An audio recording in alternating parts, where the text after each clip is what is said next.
Hechos capítulo 17. Hechos capítulo 17 desde el versículo 16. La semana pasada hemos escuchado la exposición de lo que ocurrió en Berea. Y ha sido muy bueno ver la conducta del apóstol o de los apóstoles, Pablo y Silas. Y ahora vamos a leer nuestras Biblias desde el versículo 16.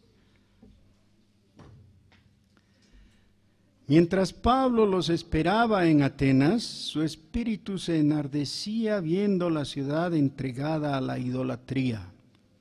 Así que discutía en la sinagoga con los judíos y piadosos, y en la plaza cada día con los que concurrían.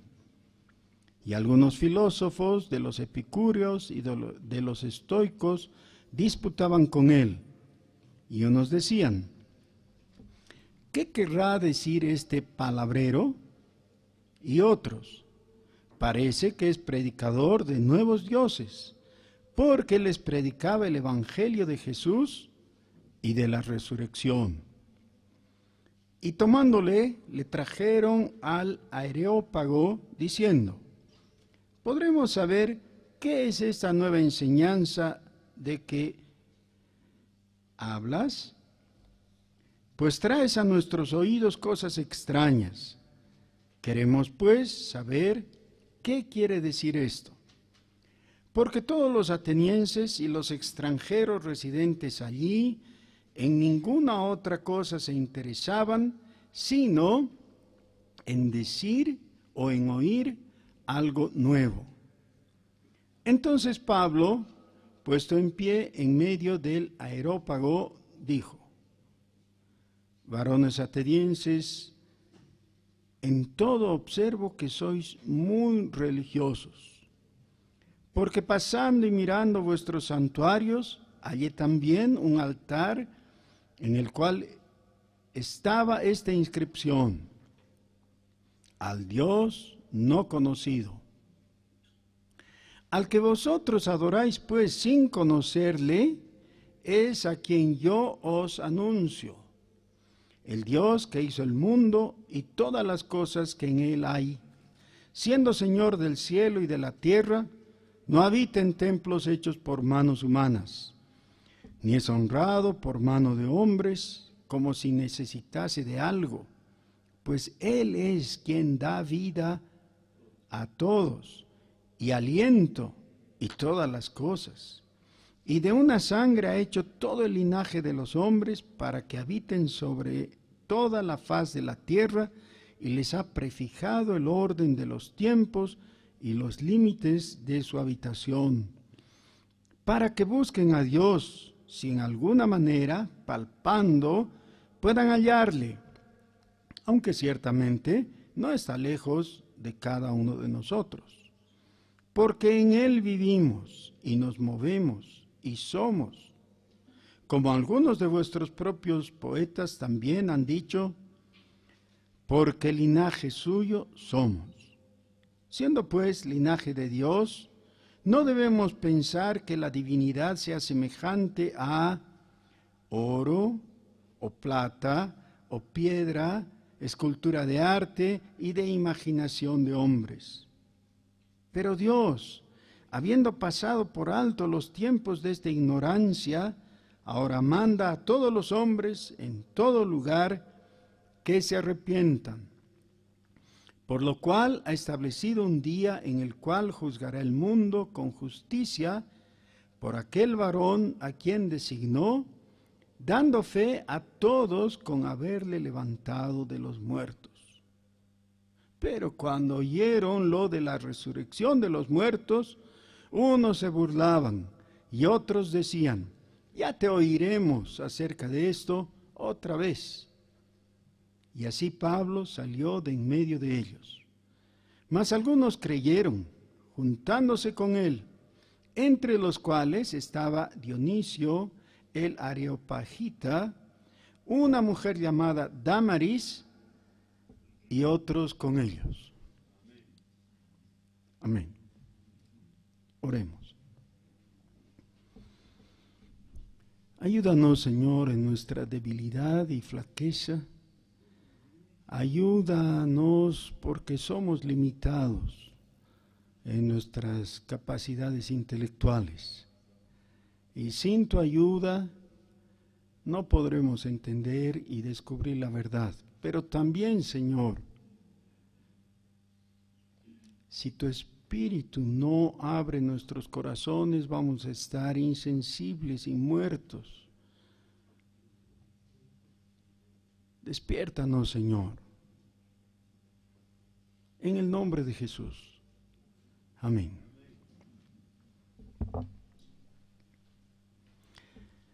No está de moda que la gente vaya a una librería y se compre un libro de filosofía. No digo que no ocurre. Eventualmente sí ocurre, por supuesto. Pero no es lo común. Y estoy seguro que entre los presentes varios nunca lo han hecho. Nunca han ido a comprar un libro de filosofía para leerlo. Quizás algunos por otros estudios y obligación en la universidad se han visto obligados, pero algo que nazca de la gente no es lo común.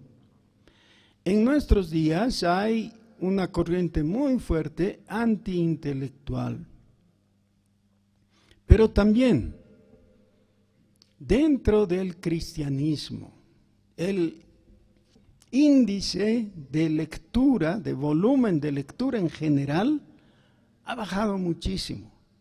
Paradójicamente, en nuestro tiempo se producen Biblias en una cantidad enorme, ¿no? Con diferentes tamaños, calidades, presentaciones, tipo de papel, tipo de letra. El tamaño de la letra también varía, ¿no? Hay letra pequeñita, diminuta, mediana, grande. Y no estoy exagerando, gigante, y mi Biblia es de letra súper gigante. Y yo la he escogido porque hay para escoger y es mucho más cómodo leer así. Pero lo que quiero decir es que hay una gran oferta de Biblias. Y las ventas de las Biblias va bien. Informa la Sociedad Bíblica que cada año, en este siglo, se vende más que el año pasado. Siempre están superando su nivel de ventas, lo cual debiera alegrarnos. Pero cuando los entendidos en esto estudian el fenómeno, descubren que la gente compra más Biblias, pero lee menos. Entonces, muchos tienen una hermosa Biblia en su casa, casi intacta. Biblias vírgenes, no tocadas. Esto es lamentable, pero esa fuerza del antiintelectualismo que ha penetrado también en la iglesia, hace que la gente, al leer menos, piense menos. No quiere decir que solo los que leen piensan. Por supuesto, hay gente que piensa bien o mal, qué sé yo, y no es demasiado lectora, no es asidua a los libros. Pero normalmente se entiende que quien quiere recibir más información, considerar lo que exponen los teóricos y todo, tiene que leer. Bueno, para el tiempo cuando el apóstol Pablo, junto con su equipo, llegó a Atenas, Atenas era una vieja ciudad ya venida a menos. La capital de ese lugar, de esa región, que era la provincia romana de Acaya, que antes se llamaba Grecia, la capital ya no era Atenas. Atenas era la vieja, antigua capital de Grecia, pero el nuevo lugar se llamaba Acaya, la provincia de Acaya. y la capital era la ciudad de Corinto. Entonces, claro, al no tener el movimiento político propio de una capital, Atenas, se había refugiado en la academia, es decir, en el estudio, y ahí había mucha producción filosófica y habían las escuelas de retórica y otras cosas así. Y ellos trataban de mantener, como Sucre en nuestro país, ¿no? Vigencia a través de impulsar el pensamiento. Claro, los libros no eran de fácil difusión como ahora por la imprenta, y entonces un libro siempre ha costado mucho, pero por eso había en realidad más de una biblioteca pública en Atenas accesible a la gente. Y no era extraño que aún jóvenes se fueran a esas bibliotecas y leyeran en voz alta y discutieran sobre los diferentes asuntos. El otro factor de gran importancia es que desde mucho tiempo antes los griegos habían sido muy religiosos, en el sentido más amplio de la palabra. Tenían una diversidad de religiones y ellos quizás fueron los primeros en manifestar el espíritu del pluralismo. Es decir, eran muy tolerantes, muy abiertos con los criterios de las otras personas, ¿no? Si tú crees en tal cosa, está bien, no te voy a molestar mientras tú no trates de imponerme tu forma de pensar, yo tengo otra, ¿no? Y tú adoras al Minotauro, está bien, yo prefiero adorar al cocodrilo de Egipto, ¿no? No hay inconveniente. Y hablaban abiertamente de todo esto. Entre los filósofos habían los materialistas también. Los materialistas se burlaban de las explicaciones religiosas de la antigua religión pagana, ¿no? La típica griega que creía en Zeus y Mercurio y todos esos. Y a veces mezclo yo los nombres latinos con los griegos, pero en realidad eran dioses griegos que les cambiaron nombres y tenían nombres latinos también, ¿no? Bueno, ahí llega Pablo a la ciudad de Atenas. Recordemos que cuando ha pasado por Berea, que es el anterior lugar, le ha ido bien entre los judíos.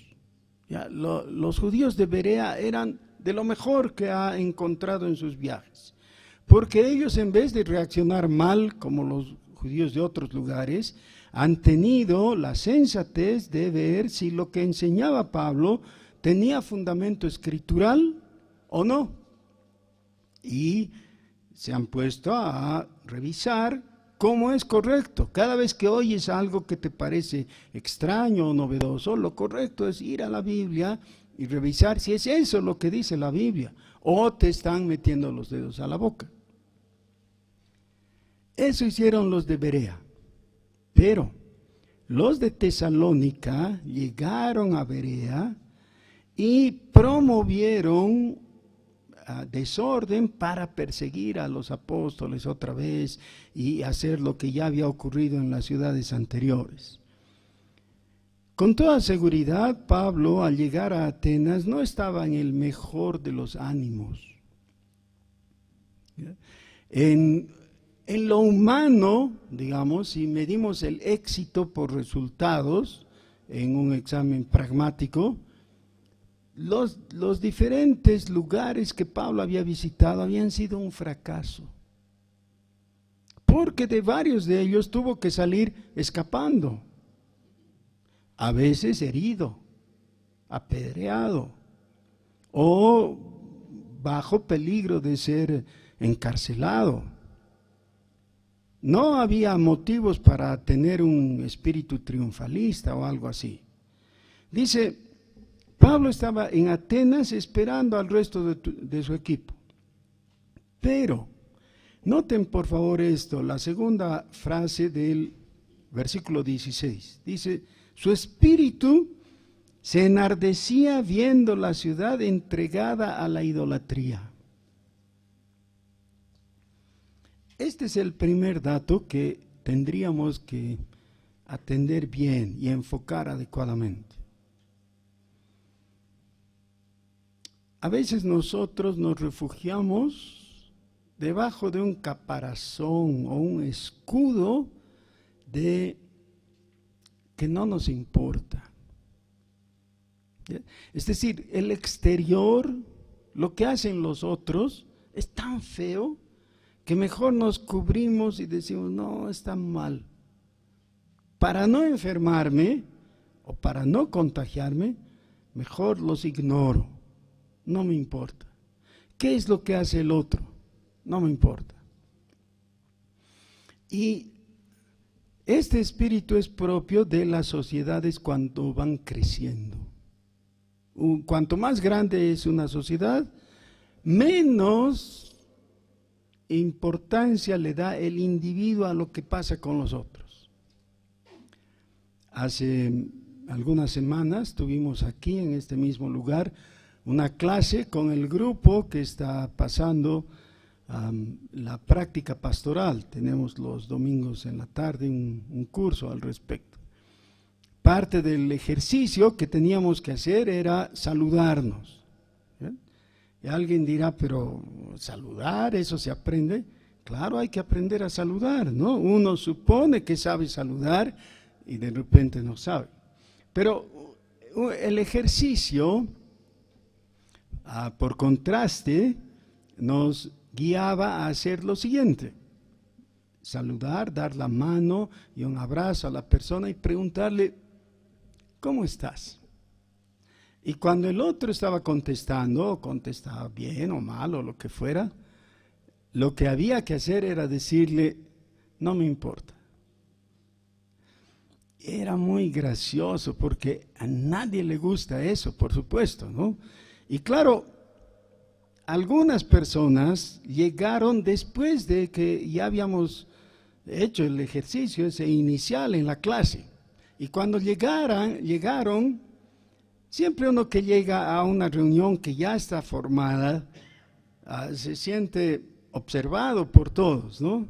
Entonces, desde el otro lado del salón, le decíamos, fulano, ¿cómo estás? Y él, claro, con la culpa de estar atrasado y todo, decía, sí, bien, gracias. Y todos le decíamos, no me importa. Y es un shock, ¿no? Porque, aunque a nosotros no nos importa lo de los otros, nos duele que a los otros no les importe de nosotros. Todos creemos tener un cierto grado de importancia y merecer un poquito de atención de los demás. Así que cuando alguien declara, no me importa lo que hagas y quién seas y qué necesites y por qué lloras o por qué ríes, no me importa. Habría sido una gran paradoja, por no decir una terrible contradicción, que el apóstol vaya hasta Atenas en un viaje que tiene ya miles de kilómetros, ¿no?, de recorrido, y no le importe la gente. Al fin de cuentas, si le pudiéramos preguntar a Pablo, Pablo, ¿por qué estás en Atenas? Tú eres de Tarso. O como eres judío, te vendría bien vivir en Jerusalén como judío, ¿no? ¿Qué haces en Atenas? Y si él nos dijera que está ahí, pero los atenienses no le importan, nos preguntaríamos, ¿qué tipo de misión es esa? ¿No? Hay una misión a los tales, quien fuera, pero no te importa. Es una cosa muy interesante ver los pocos misioneros que salen de entre las iglesias evangélicas en La Paz, ¿no? Hay algunas iglesias que envían a algún misionero, al Tipnis, por ejemplo, que está de moda, ¿no? Hay varias iglesias que han enviado a alguien para trabajar entre la gente del Tipnis. Y lo interesante es que muchos de ellos, cuando salen de aquí, lo hacen con una visión muy romántica, ¿no? Que está basada en los titulares de los periódicos y todo eso. Y creen que van a encontrar gente bien primitiva y se sorprenden porque algunos de los que viven en el Timnis tienen títulos universitarios, ¿no? O por lo menos son bachilleres, son gente leída, instruida, algunos. Y entonces no saben qué hacer, porque la realidad siempre es un poco diferente. Pero ¿por dónde comienza el acierto? Por este detalle. Me importa. ¿Qué dice de Pablo? Su espíritu se enardecía. Es decir, lo externo, lo de los otros, lo que hacía la gente, los pobladores, los atenienses, él de ninguna manera podría decir, no me importa. Claro que le importaba y le afectaba. Dice, su espíritu estaba enardecido. ¿Qué es lo que le choqueó tan fuertemente? La idolatría. Como bolivianos que somos, la mayoría de los que estamos aquí, y paseños, convivimos con una actividad a veces frenética de idolatría en nuestro pueblo. En La Paz, cada semana,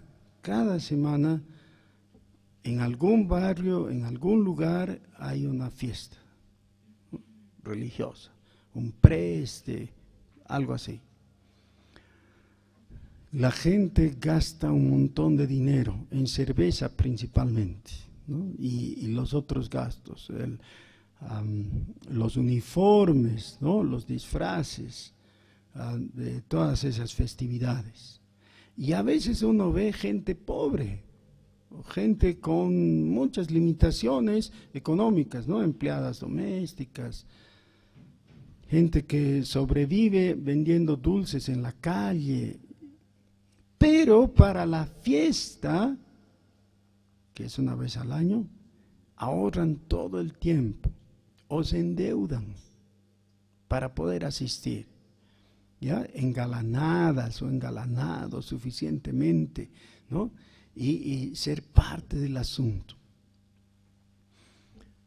Nosotros podríamos hacer una crítica fría y teórica desde aquí, desde la comodidad de nuestras sillas, y decir, qué desperdicio, ¿no? Qué chanchos, salen en la mañana bien elegantes y todo, y vuelven como cerdos en la noche, todos sucios después de haber hecho de todo.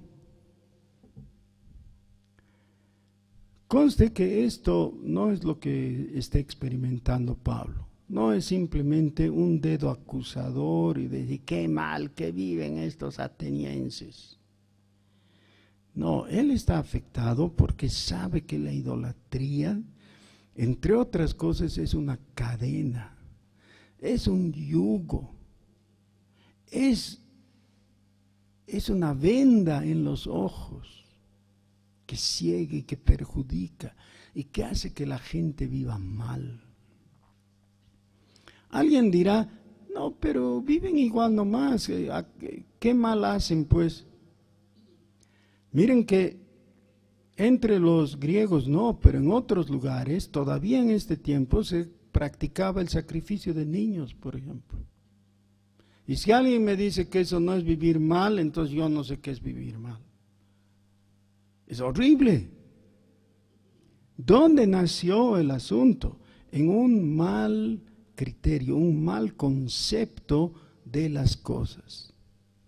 Cuando nosotros tenemos un pensamiento equivocado acerca de la realidad, nuestra conducta va a ser acorde a ese pensamiento y vamos a hacer lo incorrecto.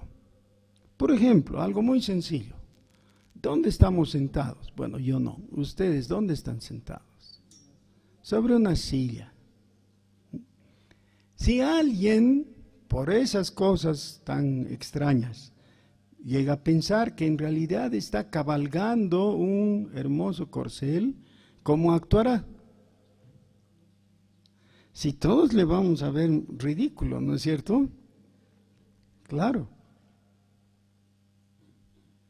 Si su concepto es correcto, estoy sentado sobre una silla, se va a comportar como lo están haciendo ustedes, tan niñitos bonitos, ¿no? Así, bien sentaditos, claro, porque tienen el concepto correcto.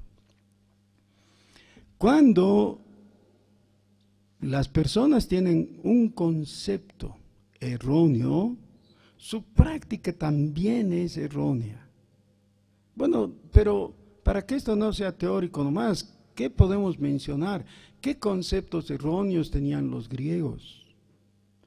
Sí, tenían muchos conceptos erróneos. Realmente no entendían la información que nosotros tenemos de la creación. ¿Ya?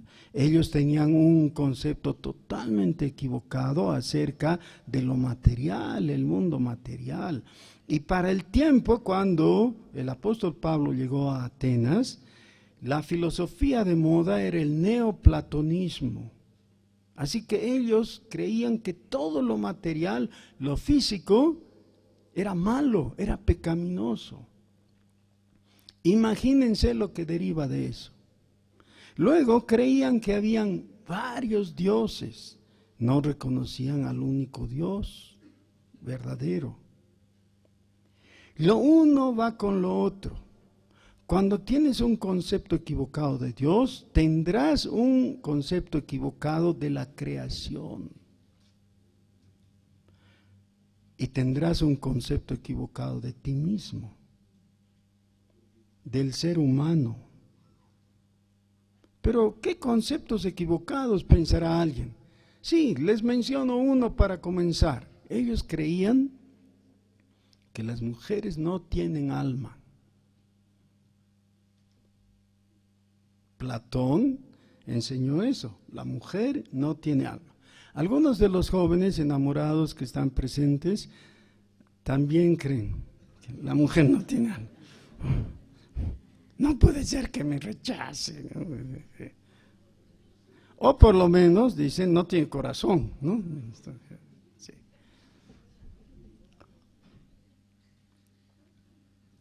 Sí, bueno, pero lo que a nosotros nos parece gracioso, en realidad tiene connotaciones, porque si no tiene alma, ¿cómo podemos decir que es humana? Y por tanto, parte de las prácticas de los griegos en los diferentes lugares, con variaciones locales, ¿no?, era entregar a sus hijas adolescentes para la prostitución que ellos llamaban sagrada. Es decir, entregaban a su hija jovencita, con 1 o 2 años después de su primera menstruación, la entregaban al sacerdote del templo. ¿Ya? Por ejemplo, en Éfeso era la más famosa, Diana, ¿no?, la diosa Diana. Miles de chicas cada año eran entregadas para prestar servicios sexuales y de esa forma recaudar fondos para el templo de Diana. En Corinto también, ¿ya?, y en otras ciudades griegas. Entonces, eso era aceptado por toda la sociedad. Nos preguntamos, ¿por qué? ¿Por qué era permitido y aceptado y hasta reglamentado? ¿Por qué? Porque partía de un concepto equivocado. No tiene alma. Entonces, ¿qué es? Cuerpo. Eso es todo. Así que, ¿quién puede decir está mal? Por eso, el apóstol Pablo no estaba de criticón solamente, ay, qué feos sus ídolos o algo así. No, no estaba en eso. Está enardecido porque ve la gravedad de la idolatría, el error de la idolatría y las consecuencias de esto. Y se puso a hablar en público, no pudo reprimirse, y a discutir con los teóricos de entre los atenienses, hasta que ellos le pidieron, bueno, ya, si tú tienes otro punto de vista, ¿por qué no expones bien, in extenso? ¿Qué es lo que crees? ¿Cómo lo ves? Y aquí tenemos una de las mejores y más claras exposiciones del Evangelio, tal como debe ser predicado a los no judíos. Y quiero hacer una aclaración porque algunos de los que están aquí están por primera vez.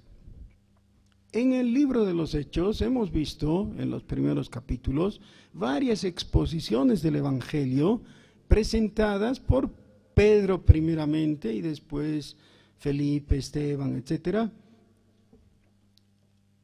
a público enteramente judío. Exponerle el Evangelio al judío tiene grandes ventajas, es decir, tiene facilidades para el predicador. ¿Por qué? Porque tienes de hecho el Antiguo Testamento en el que ellos también creen y lo aceptan. Así que tienes muchísimo a tu favor. No tienes que ir demasiado lejos hacia atrás para fundamentar la base de lo que estás diciendo. Cuando hablas con un pagano, es decir, un gentil que no tiene el trasfondo judío, en realidad tienes que ir retrocediendo peldaño a peldaño hasta llegar a lo más profundo y lo más básico de la información. Cuando Pedro, por ejemplo, en Pentecostés, a un público o a unos espectadores, oyentes, enteramente judíos, les habla, comienza diciéndoles, el profeta Joel dijo tal cosa y este es el cumplimiento. Es muy fácil, ¿no? Ellos, claro que conocían a Joel, claro que conocían las profecías y Pedro con toda facilidad en ese sentido les dice, ven, este es el cumplimiento. Pero ¿de dónde va a comenzar Pablo? ¿Por dónde? ¿Cuál es el fundamento? Así que esta es la gran virtud de este pasaje para nosotros, porque nosotros también tenemos diferentes tipos de oyentes. Después voy a referirme a eso. Miren cómo comienza él, versículo 22. Varones atenienses, en todo observo que sois muy religiosos, porque pasando y mirando vuestros santuarios, hallé también un altar en el cual estaba esta inscripción: al Dios no conocido. Al que vosotros adoráis, pues, sin conocerle, es a quien yo os anuncio. ¿Por dónde comienza?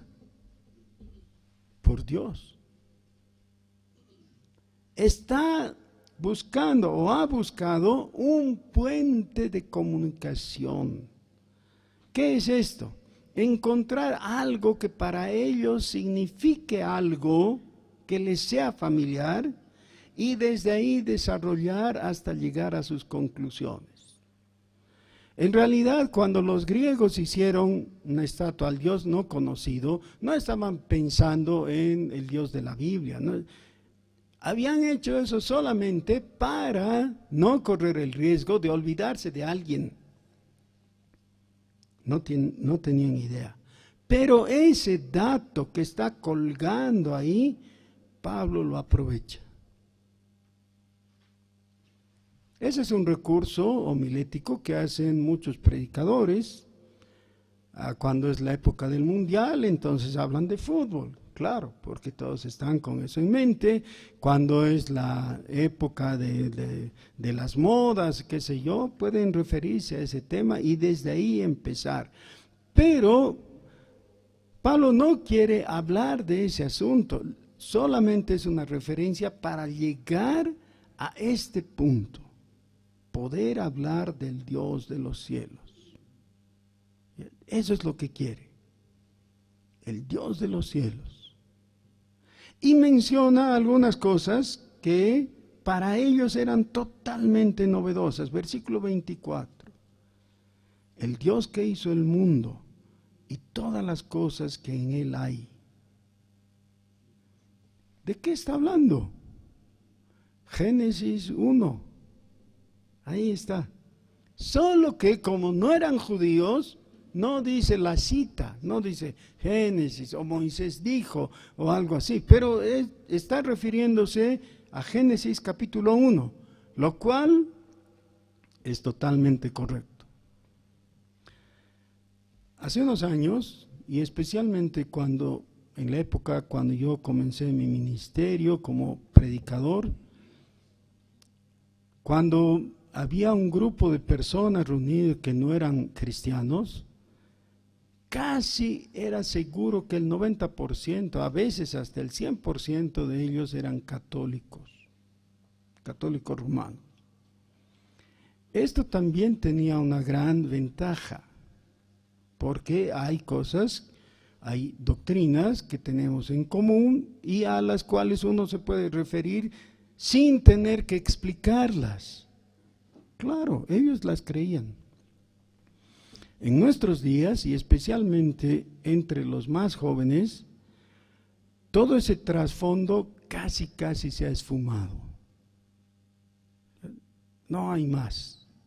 Aún los que se dicen ser católicos no saben nada, ni siquiera del catolicismo. Es más, entre gente que no importa qué confesión de fe tenga, en lo formal, no tienen ningún empacho por incluir doctrinas, pensamientos totalmente paganos. Dígame, ¿cuál de sus conocidos tendría algún tipo de vergüenza de hablar del equeco que hay en su casa? Muchos de nuestros parientes, amigos, vecinos, tienen su equeco, ¿o no? Claro. ¿Y tienen vergüenza? No, lo ven como normal. Pero eso es paganismo. Y muchas personas, personajes públicos, así de la política y de otras áreas, en un discurso público no tienen ningún empacho de hablar de la Pachamama. ¿O no? Sí. Antiguamente, si se hablaba de la Pachamama, en realidad era solamente una referencia, una alegoría para referirse a la tierra. Listo. Pero ahora no, ahora tiene connotaciones eminentemente religiosas. Hay menciones, estoy pensando en un personaje político así muy conocido, que dice algo así: vamos a rogarle a la Pachamama. Eso ya es personalizar totalmente, no se puede hablar de una alegoría en ese caso. Realmente creen en una diosa, por usar algún nombre, llamada Pachamama. Así que esa es la situación. Ya no se puede hablar de gente que nos oye que son cuasi cristianos en lo doctrinal. No, la gente que nos oye ahora es pagana. Y por eso es tan útil que escuchemos cómo hace Pablo en su presentación ante ellos. Primeramente les habla de un Dios. No lo conocen, pero hay un Dios. Y ese Dios es el creador del cielo y de la tierra. ¿Saben qué? La discusión hasta la generación anterior entre cristianos y no cristianos era este punto concreto. ¿Quién salva? Y los evangélicos hemos sostenido a través de los años lo que enseña la Biblia. Solo Cristo salva. No teníamos que discutir si hay un Dios o no. Si a alguien le queríamos enseñar, hay un Dios, nos decía, claro que sé que hay un Dios, ¿qué crees que soy un ignorante? Sé pues que hay un Dios. Pero ahora tenemos que ir más abajo, más profundo, y tenemos que comenzar desde este punto. No hay muchos dioses, hay un Dios, es el Dios que creó los cielos y la tierra. Y por esta verdad es posible que algunos tengan que morir o sufrir el despido de sus trabajos, la hostilidad de sus vecinos, la enemistad de sus familiares. Pero es algo que no podemos negociar. Hay un solo Dios. Es el Dios que se ha revelado en Jesucristo.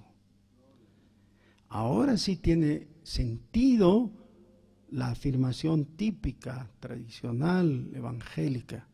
Y uno solo es el que salva. El resumen de eso lo tenemos en 1 Timoteo capítulo 2 versículo 5, que a la letra dice, pues hay un solo Dios y un solo mediador entre Dios y los hombres, Jesucristo. Si hay algo por lo que vale la pena morir es por eso. Esa es la verdad. No es negociable. Si no crees en eso, te ruego que no te engañes a ti mismo llamándote cristiano. No eres cristiano. Si crees en más de un Dios, no eres cristiano. Si crees en más de un Salvador, no eres cristiano. Un solo Dios, el creador del cielo y de la tierra, y un solo redentor y mediador, que es Jesucristo. La Virgen María no es mediadora, la Pachamama no es la que te bendice, el Equeco no es el que te trae prosperidad. Todo eso es en engaño del mundo y que proviene de la mente de Satanás, pero no es la verdad y no está en la Biblia. En la Biblia está claramente esto solo. Hay un solo Dios, el Dios creador del cielo y de la tierra. Y un Redentor, Jesucristo.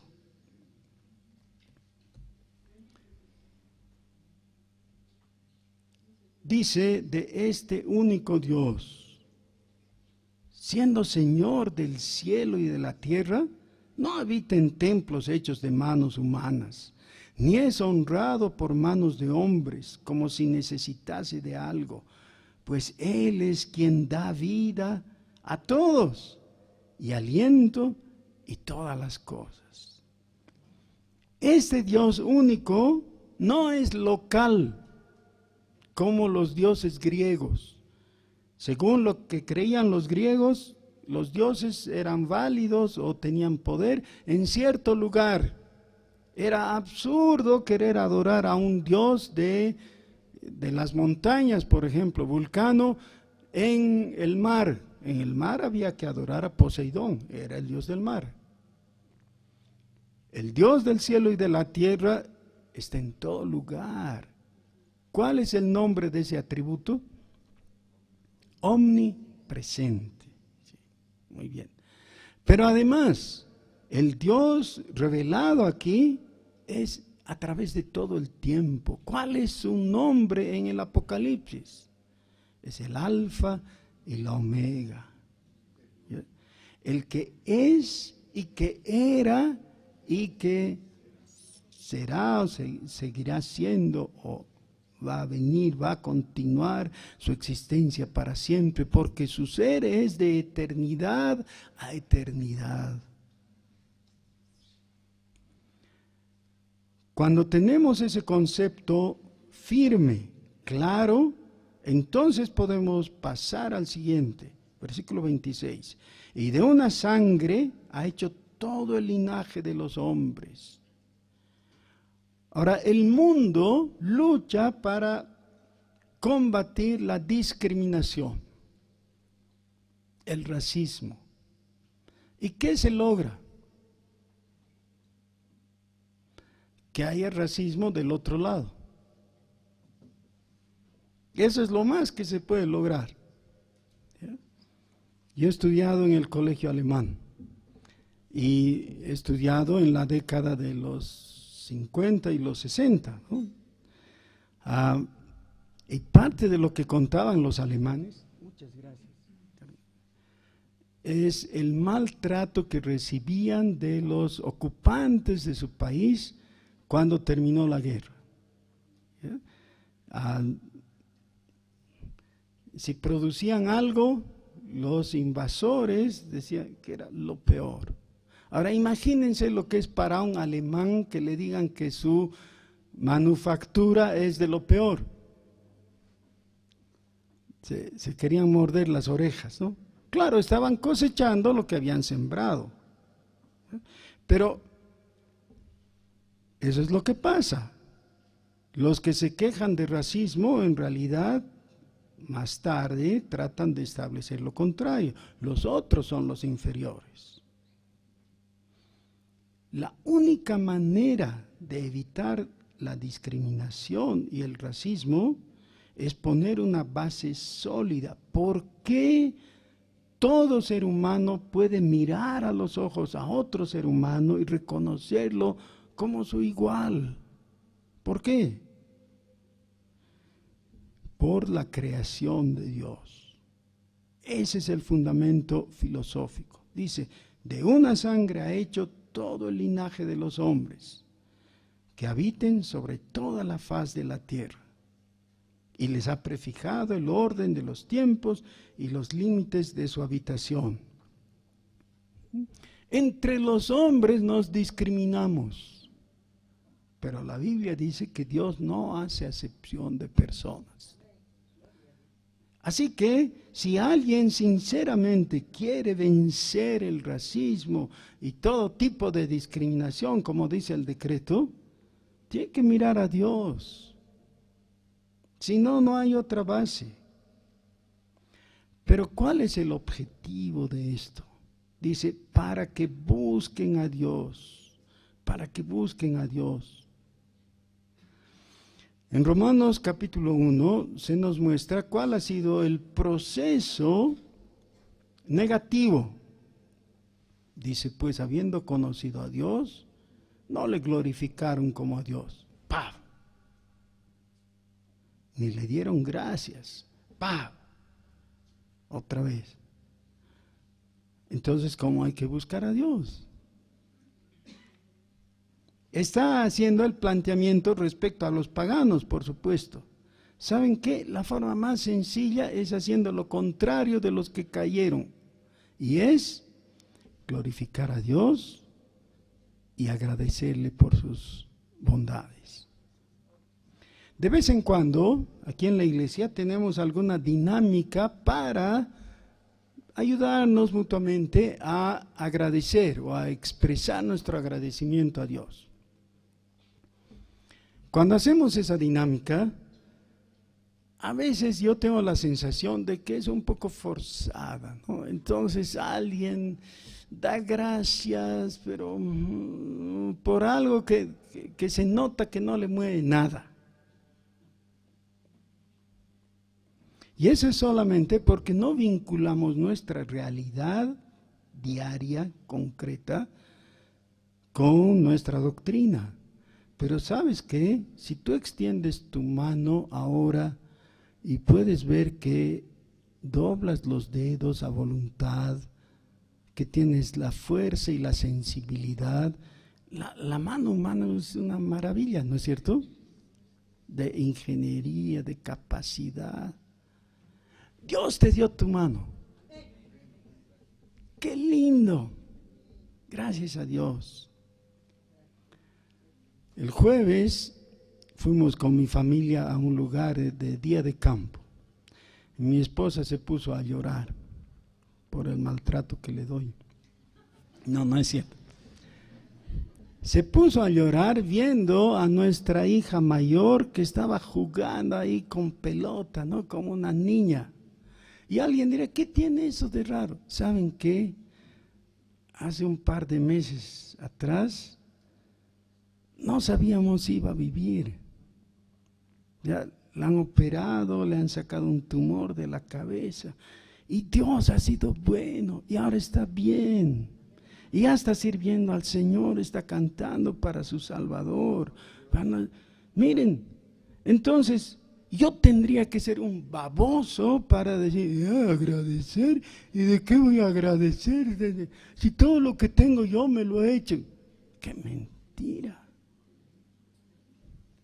Lo que tienes, lo que sabes, lo que haces, experimentar, Dios te lo ha dado.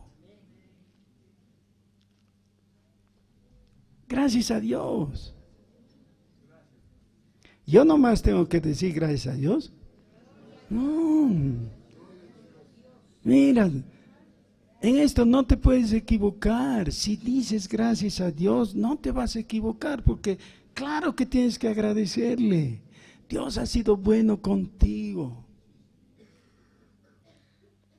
Ayúdenme, por favor. Tomen de las solapas a su compañero y mírenlo a los ojos y díganle, Dios ha sido bueno contigo. Dios ha sido bueno contigo.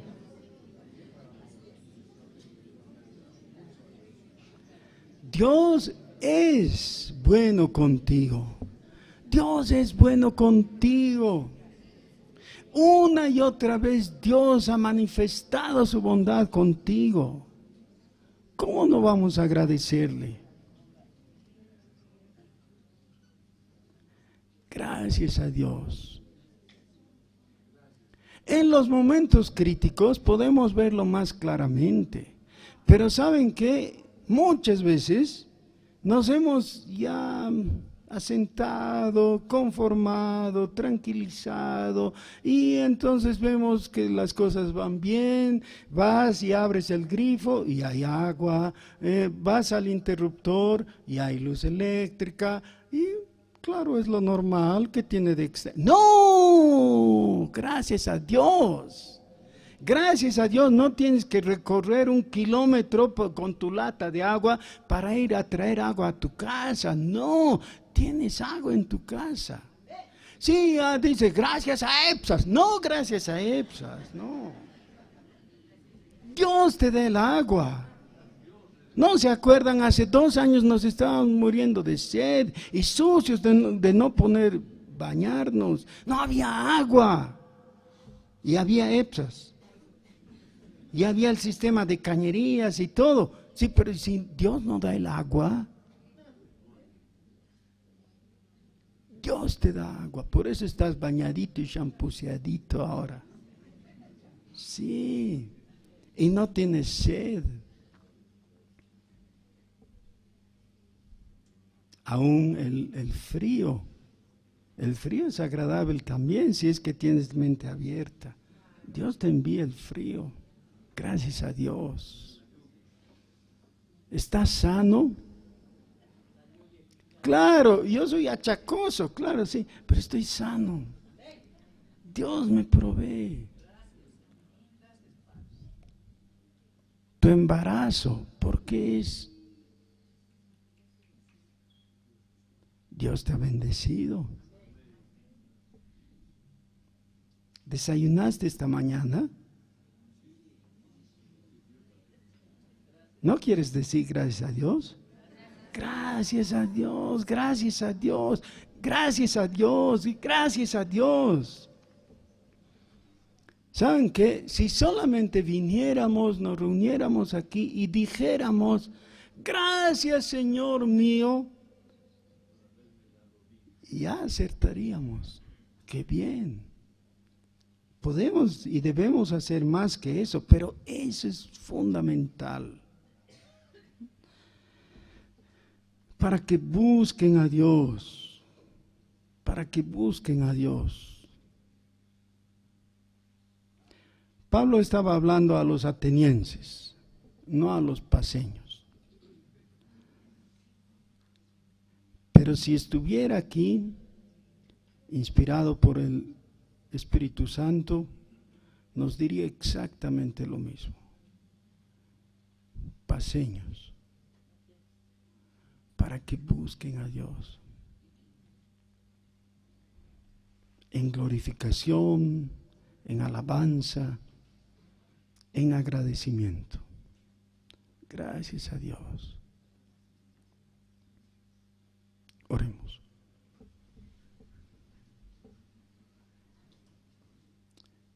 Nuestro Dios, bendito Señor,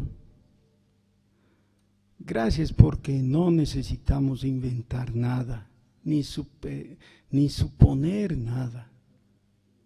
Tú has revelado la verdad. Solo tú eres Dios. Solo tú eres Dios. Tú, el creador del cielo y de la tierra. Tú que nos has amado al punto de enviar a tu Hijo Jesús para morir en nuestro lugar en la cruz. Gracias porque todos nosotros, sin excepción y sin acepción de personas,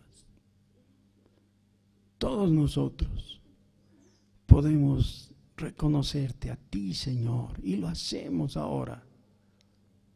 Te bendecimos, Señor, y te agradecemos. Ven a nuestros corazones, Señor. Gracias porque al buscarte en realidad estamos demostrando que tú nos has hallado, porque tú nos has amado primero. Gracias, Señor. Gracias porque tu Hijo Jesús ha querido tomar nuestro lugar en la cruz voluntariamente y lo ha hecho, pero ha vencido a la muerte y ha resucitado. Gracias, Señor. Te bendecimos en el nombre de Jesús. Amén. Ahora le voy a molestar a la hermana directora rogándole que de nuevo cantemos desde el fondo del mar y juntos respondamos al Señor en su palabra. Desde el fondo del mar, digamos todos nosotros que nuestra alabanza es para Él.